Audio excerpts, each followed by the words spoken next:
Thank you. Please be seated. The Cabinet Secretary, Ministry of Agriculture and Livestock Development, my brother Mithika Linturi, the Cabinet Secretary for Cooperatives, Small and Medium Enterprises, the Honorable Simon Chergui, the Cabinet Secretary for Investment, Trade and Industry, the Honorable Moses Kuria, Excellencies Governors present, our host Governor Kawira Mwangaza, Honorable Members of the Senate and the National Assembly, the Principal Secretaries present, Chairs of various parliamentary committees and caucus, the academia, members of the cooperative movement, and the most important people in this conference, our distinguished farmers. Good morning. God is good, and all the time. Mnisalimie kwa haya. Bwana Yesu asifiwe. Bwana Yesu asifiwe tena. I register my appreciation to you for turning up for this Coffee Stakeholders Conference in the great country of Meru, which is on the eastern slopes of Mount Kenya. Converging in Meru for this critical meeting is significant.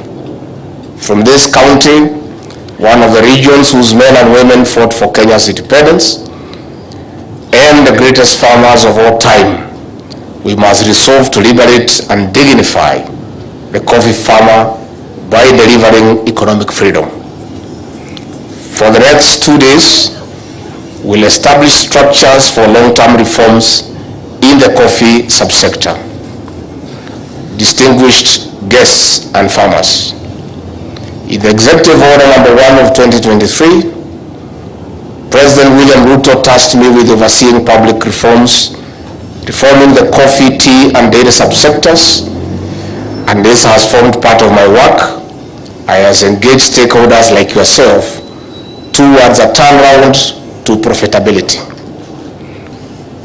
Distinguished farmers, this summit is a climax of wide consultations with farmers, various states and non-state agencies in the country and outside on sustainable reforms. For far too long, those who sweat most in producing the cash crop have benefited the least. And that is why we are here today, to make sure that those who toil most benefit the most, and those who do little benefit little along the way. We want to link the farmer to the consumer directly and do away with a big chain of middlemen between the farmer and the consumer. From the engagements, we have identified legal, policy, and operational gaps in the production and marketing chain. This is a key component of the output of this conference. Distinguished farmers, we are in full gear to delivering results in the coffee subsector, and the RUTO administration was elected on the promise of uplifting those at the bottom of the development stratum.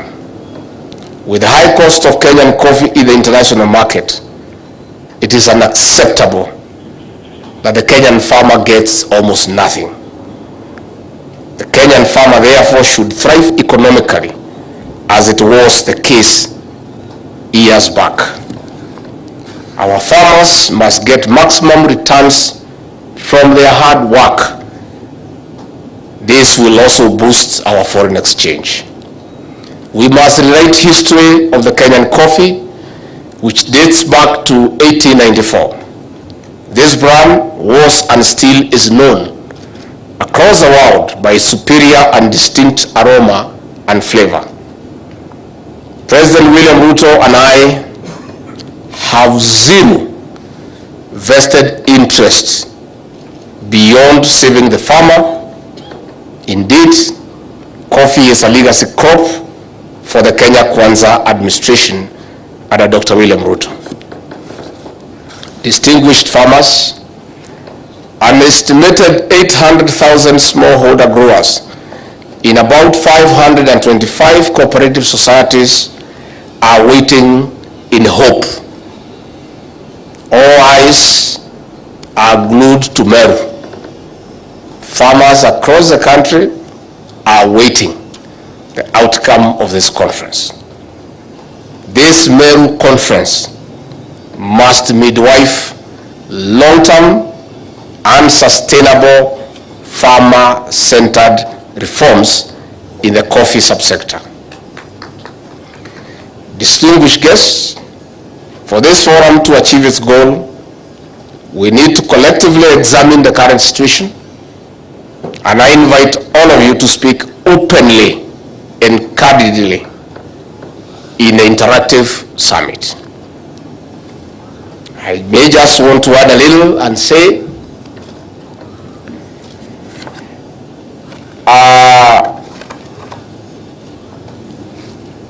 coffee production is down,